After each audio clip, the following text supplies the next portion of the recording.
Okay, we are live again. Thank you very much, colleagues, for joining. Good morning, good afternoon, good evening. This is, again, one of our global informational or informative webinars about UNSDG Business Innovation Group's Global Shared Services. And today's session is about the UNDP's HR services for non-staff contractual modality or PPSA, as it's called. It's one of the global shared services that the UNSDG Business Innovation Group has endorsed for scaling at the global level. And we have a group of colleagues today from UNDP Global Shared Services Center, mainly in the experts in the area of HR and recruitment that will be taking this webinar, informative webinar forward, and will share with you about PPSA as well as respond to any kind of questions you may have about the use of these services and how can you utilize it for your agencies and through what channels. The process will follow for those of you that has joined us in the previous webinars, the same scheme, that there will be an opening, a presentation, and then we will have a good half an hour, hopefully, slot for Q&A. And you will be having the opportunity to ask your questions directly or raise your questions in the Q&A chat box of this webinar. And we'll read it out for you, and colleagues will take turns and respond to them. So before I go to introduction of the panelists or colleagues from UNDP, I wanted to give the floor to Peride, the Chief of Country Business Strategy Section in DCO New York, who will give a little bit of like an opening for this session in the context of UNSDG efficiency roadmap, and then we'll from there we'll go with the introduction of the colleagues and take the session forward. So with that, over to you, Peride.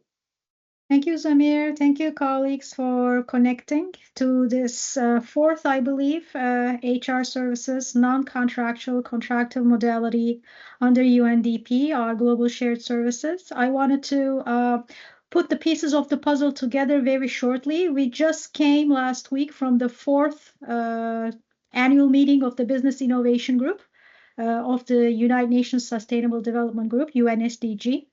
In that meeting and in the previous ones this year, the big members reiterated and emphasized over and over again that the global shared services is going to be the prioritized efficiency stream under the efficiency roadmap 2025-2028.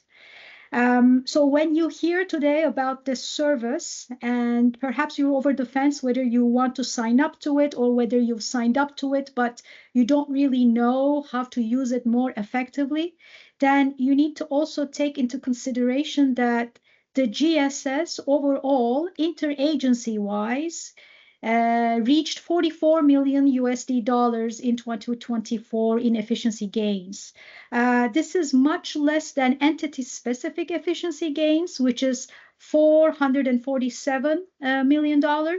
But it is growing over time when you look at the trends in the last 4 years. So I need to tell you that this interagency efficiency gains, when you do a simple foresight analysis, bilaterally could go up to almost $100 million next year and double that amount, $200 million in 2026, if all 21 Business Innovation Group entities signed up to each other's services. So therefore, this is not only about streamlining your own processes, but it's really transforming the UN business operations. It's about interoperability. It's about operationalizing the mutual recognition. And these are all the high-level goals that we're working towards as part of the efficiency stream of the UN80. So when we listen to this webinar and then when we go back to our desks and talk to our colleagues, our supervisors, and our management about how Business Innovation Group, this service, non-contractual modality of the HR services, and all others make a difference. Your actions will matter, and we will be here as the Secretariat of the Business Innovation Group to support you daily and also overall, all throughout.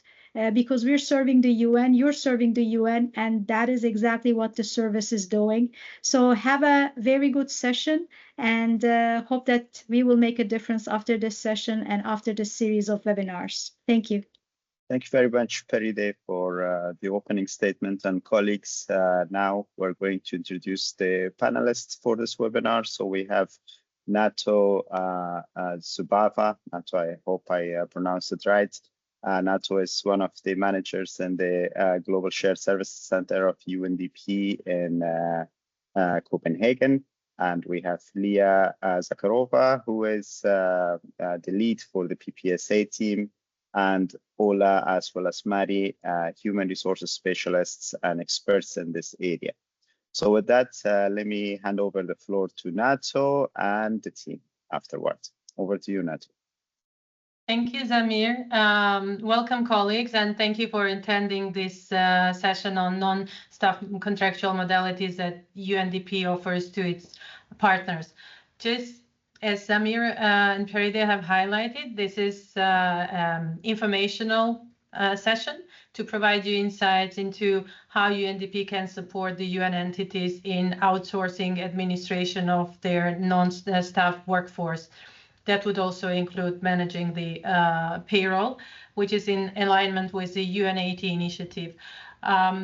The presentation that we have prepared for you covers the service line, and Liliya and Mari will walk you through the presentation. So over to you, Mari. Thanks, Nato. Let me share my screen now. Okay.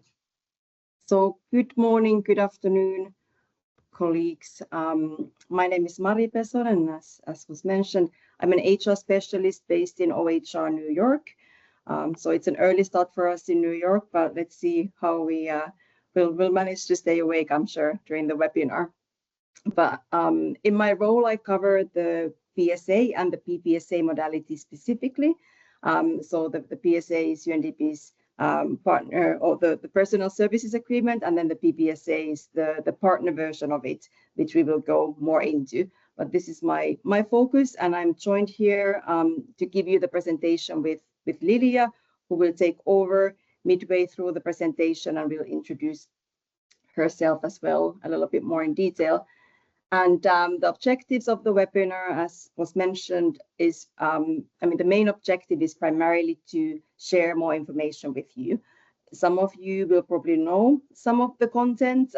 We see that there are some UNDP colleagues joining us today as well. You've probably heard much of this information. There might be also colleagues joining from UN agencies that already adopt PPSA and are using this service. So this may be a little bit of repetition to some, but then we hope that this is new information for many of you and will be useful for yourself, or if you and when you transmit it to your managers or to your supervisors or other colleagues, just to give more emphasis and more attention to this topic. So we will introduce the PPSA modality. We will explain its benefits and its use, and then we will discuss it, what it takes to adopt it as a UN agency. What would it take for your agency to get involved, and then we have plenty of time for the Q&A in the end. So I think it's going to be maximum of 30 minutes of the presentation, probably less, and then we'll have another half for the Q&A. So just as a way of introduction, we want to kind of tell you where the PPSA, the Partner Personnel Services Agreement, is coming from. And this is coming from UNDP's People for 2030 strategy. So UNDP launched a very comprehensive and ambitious people strategy a few years ago. We are currently already in the phase 3 of it. during the first phase, one of the focus areas was to look into flexible non-staff contractual modalities.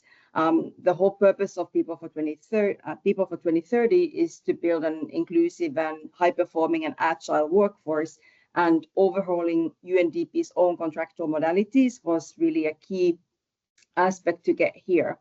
So driven by the People for 2030 priorities, UNDP then launched 3 different contractual modalities, which are kind of different sides of the same coin, or different aspects of the PSA.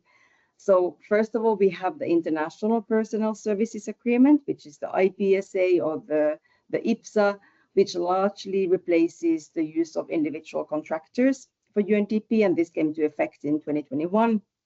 UNDP still uses ICs as well, but the IPSA largely replaces that modality whenever it's not a deliverable-based assignment. Then we have the National Personnel Services Agreement, or the NPSA, which replaces the service contract. And this also entered into force in 2021.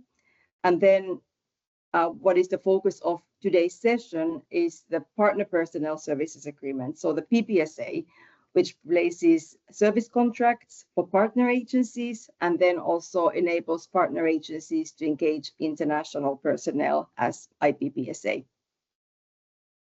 So essentially, the PPSA is an extension of the MPSA and the IPSA, leveraging those policies and making them available for UN partners to use for engagement of non-staff talent. So the PPSA, what it is, as mentioned, it's a way for the UN agencies to quickly engage talent, whether that's local or global. We have the international and the national variety. It's a highly dynamic and cost-effective modality, and it's designed to meet the evolving needs of partner agencies, their projects and programs. And more, this kind of modality is needed. We know that we're facing lots of financial constraints. There's also, moving priorities, donor demands. There's a need to engage talent on a short notice, for example.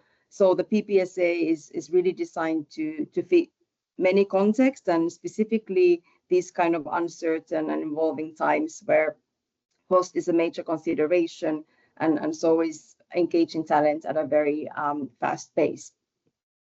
What the PPSA offers, well, first of all, it's built on UNDP's global expertise.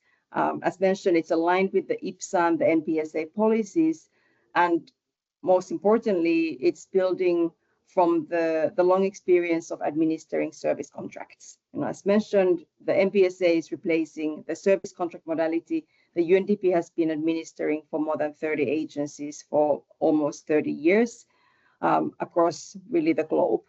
So this has been the basis, and also learning from this, learning from other best practices. That's how we develop these PSA modalities. And as mentioned, it's a dynamic modality. It's very agile. It can be offered as a national or international version, as a short-term, regular, and also home-based or office-based. So it's designed to fit diverse business needs and operating contexts, depending on what the partner's needs are. And then the cost effectiveness and transparency of costs is a key feature of the PPSA. We are guided by the Business Innovations Group principles. The cost structure is very much standardized, so there are no unexpected fees. And in terms of also budgeting, the PPSA is a good modality in a sense that it's always very predictable in terms of the pro forma cost of the PPSA personnel. We use the UN General Service Salary Scale at a certain point as a reference for the national PSAs. So whenever the UN GS salary scale in a country changes, so changes the MPSA scale as well, and this approach is applied across the board. So it's predictable, and it's also aligned across the different duty stations, but of course reflecting the salary scale of a certain country. The PPSA is also attractive in terms of the fairness and the benefits and the entitlements it gives to the PPSA holders. This was really one of the drivers or the determinants for designing the modality. We wanted to make sure that while it's an agile modality, while it's cost effective, it has to also be fair to the PPSA holders. So we've designed a benefits and entitlement system to support also consider the well-being of the PPSA personnel, and also making it more attractive in terms of attracting talent, or kind of competitive in terms of attracting talent, and enabling then also retention when the benefits are good. And kind of echoing what was said in the introduction, one of the benefits or the key features of the PPSA is the strategic value and the UN system-wide impact that it brings.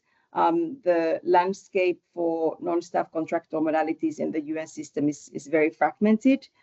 So PPSA is one of the solutions to really harmonize this landscape and have it more standardized, also enabling greater interagency mobility when many agencies are using the same modality, and it's well known and it's easier for personnel who are on the PPSA modality or PSA modality to apply for other jobs also in the UN system that use the same modality.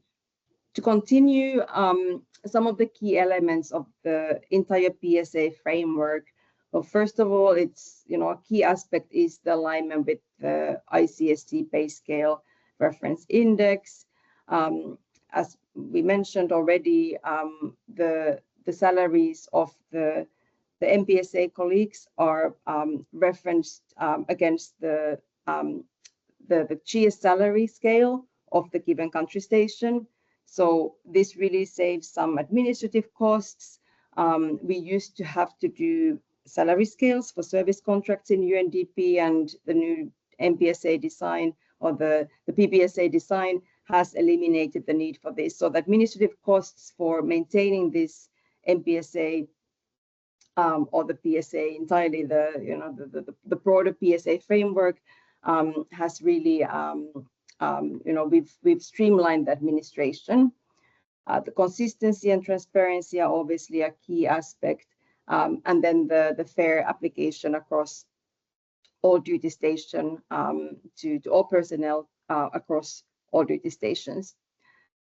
I mentioned already about the national PSA salary scale, and then just to highlight the international PSA salary scale is based also on it's based on a global scale that is also arriving from using the ICSC scale as a reference point at certain levels. So that's also aligned. And then for international PSAs, we have a cost of living component also to add to the salary. So there is this structured and standardized pay design, but then within that, there's also flexibility. So that's a key aspect that we want to highlight for any agencies considering adopting this, that we've tried to build the PSA framework as standardized and harmonized as possible, so it's easy to administer. It's also fair and transparent, but then at the same time there are certain flexibilities, for example, in terms of setting the remuneration within bands that have been created to support the salary design. So then it's easier to have it fit for specific contexts. And as was mentioned, it's also flexible. We offer the national or the international variety of PSA, also the regular and the short-term version, and home-based and office-based. So depending on the needs of the agency, the PPSA, it can be tailored to your needs.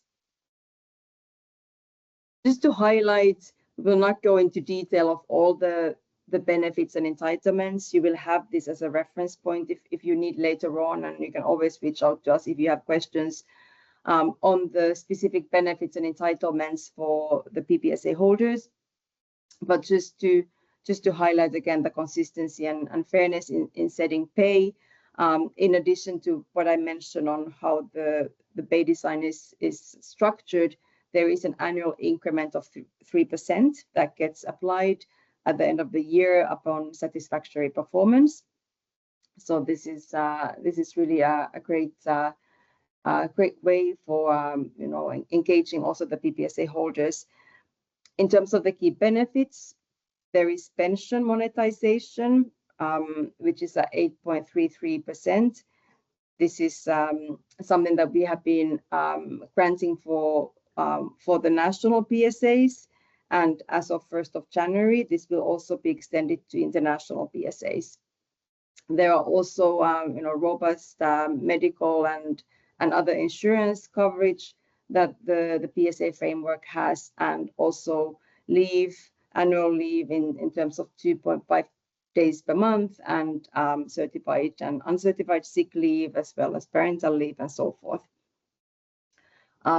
One thing just to highlight what we have experienced from UNDP side, and one of the benefits or the pluses for PSAs in UNDP is the extension of learning and career development opportunities to PSA holders, and they've really appreciated it.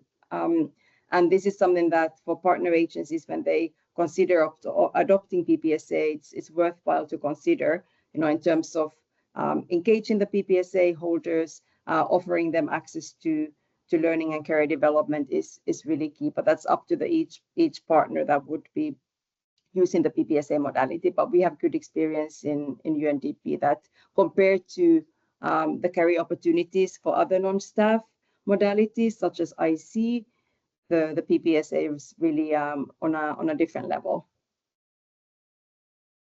We want to just quickly highlight the PSA as a best practice.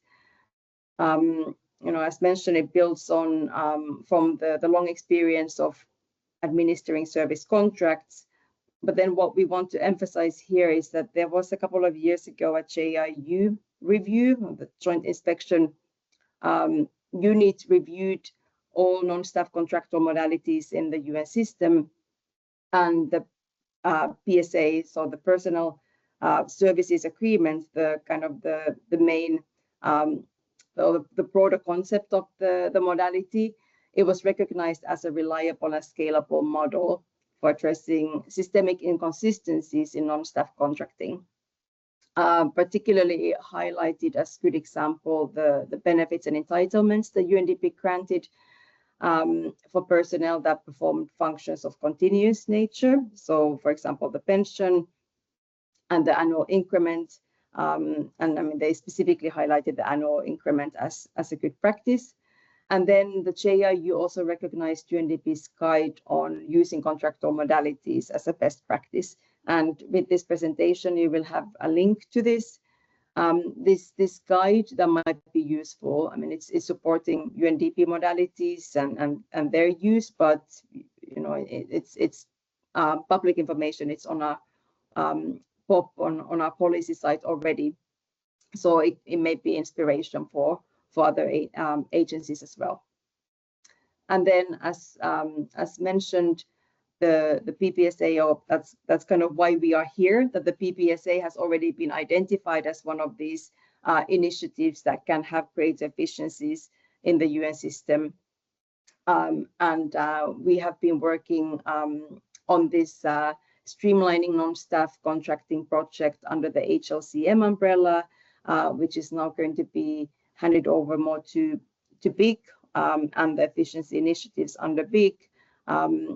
But really to streamline and harmonize the fragmented landscape of non-staff contractual modalities, and encouraging other UN agencies to adopt the PPSA modality to bring in the harmonization and efficiencies.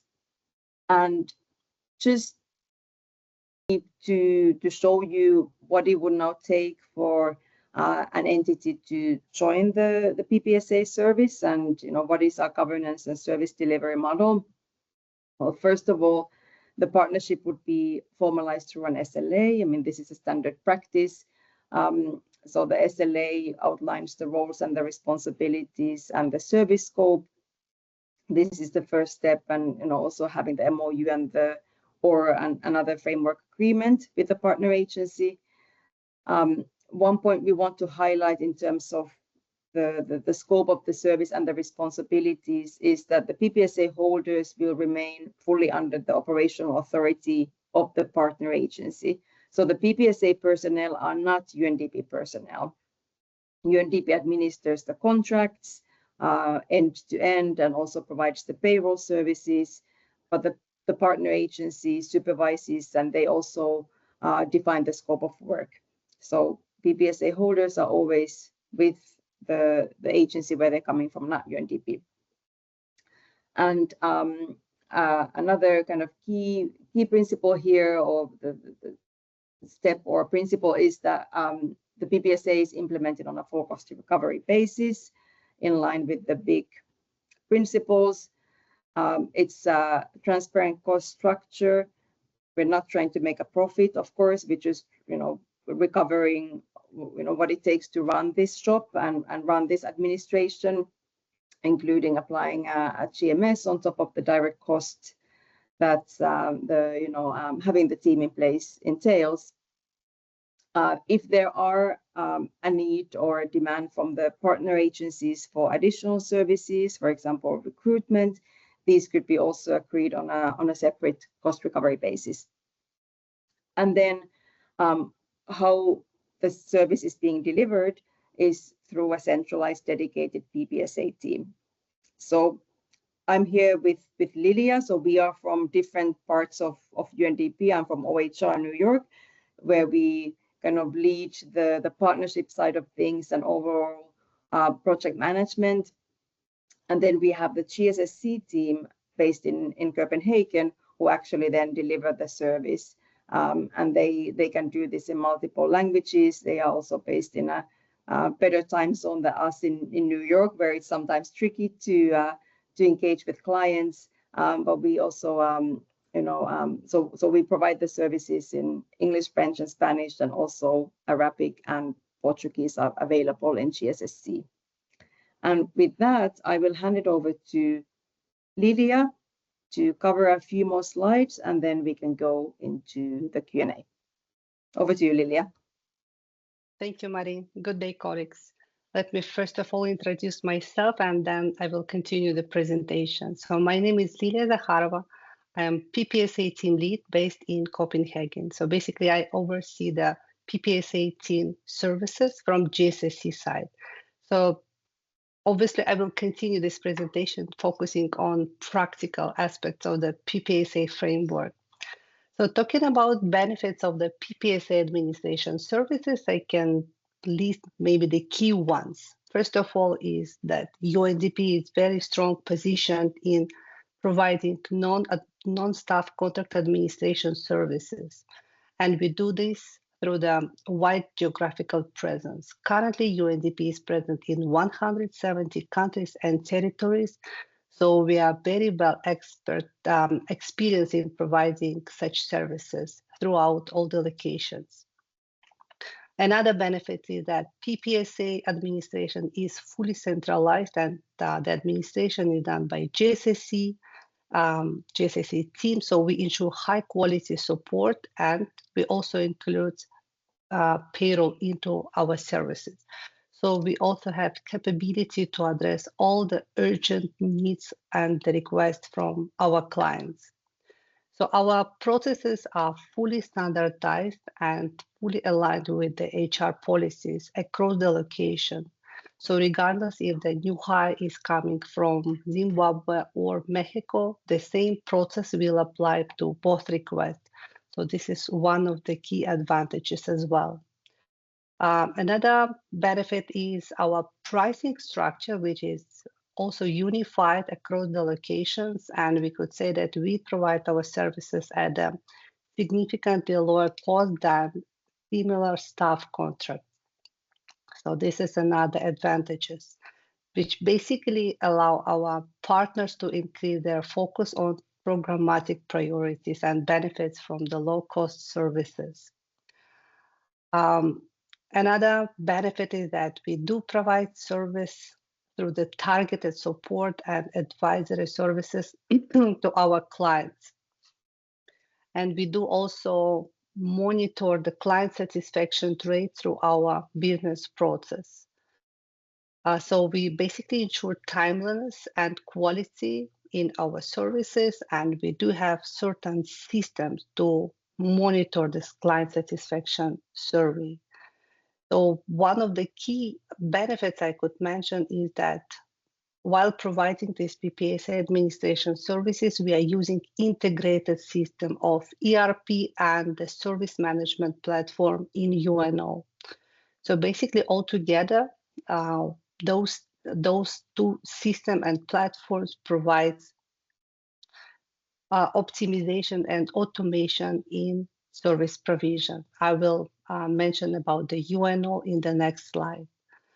So, and as Marie mentioned, PPSA in general provide their holders with a wide range of benefits and entitlements and make this contractual modality attractive for all the applicants across the location, especially when the UN is present. So next slide, please. So yes, as I mentioned, one of the key advantages in PPSA administration services is using service management portal UNO. This is a single, quite intuitive and very user-friendly portal, which basically provides you with the self-services in various areas, HR, payroll, IT, and it also includes help desk. So you also would be able to track your case whenever you submit it, and you could see the status, you could see who is dealing with your case, and when it's closed complete, you will definitely get notification. So the UNO also provides real-time customer feedback, which means whenever you submitted the request, you can share your experience with us. You can share your feedback, whether you were satisfied or not. Maybe you would like to share some suggestions for the services, and we do at GSSC get your feedback to improve our services moving forward. UNO also includes comprehensive knowledge repository, which basically consists of various user guides on various services. So if you are first to the UNO, you're a new user, you don't know how to submit PPSA hire request, you will definitely can find relevant job aid or video tutorial in our knowledge management repository. So that we believe this will be definitely benefit for our new user and our new clients. So, and as Marie mentioned, along with the GSSC PSA team, the UNO also designed to provide multilingual services in English, Spanish, and French. That also includes various video tutorials, various user guides in different languages, mainly in English, French, and Spanish. And also the UNO includes variety of reports and dashboards for focal point and for financial management. So these are the key features of UNO, which is service management portal used in UNDP to provide PPSA administration services. Yes, so as part of the service level agreements, there is a key performance indicators, or as we say, turnaround time, during which certain services should be completed. So when we say higher service line, that should be completed within 7 business days once we received the service request. So with humanitarian emergencies or crisis countries as defined by agency, definitely. So we do provide those services within 3 business days.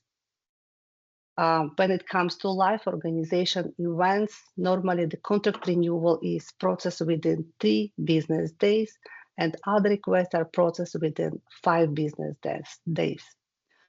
Request for separation from PPSA normally processed within 7 business days once we received complete instruction through UNO.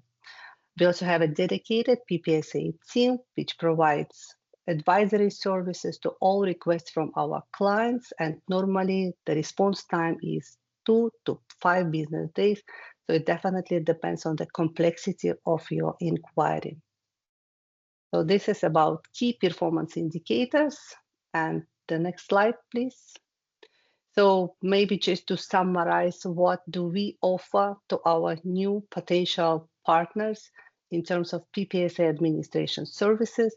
Definitely smooth onboarding with very structured support during the onboarding period when it comes to negotiation of SLA requirements, transition, onboarding, and adopting PPSA contractual modality. We also have a very flexible entry point in terms of the coming to PPSA contractual modality, meaning we don't have any strict deadlines or cycle when you can enter, when you can sign the SLA. Whenever you need, whenever the business needs, you may always come and we can start the negotiation and sign the SLA. Last but not least, the PPSA framework is designed to address the partner requirements, and we offer flexibility in terms of the scope, volume, and service level. So meanwhile, we keep the modality responsive, efficient, and fully aligned with the partner business and operational needs. So if you have any questions, you may always reach out to myself or Marie, so you will get our email addresses during the, along with the presentation and other materials. I think that's it from my side. Thank you, Marie.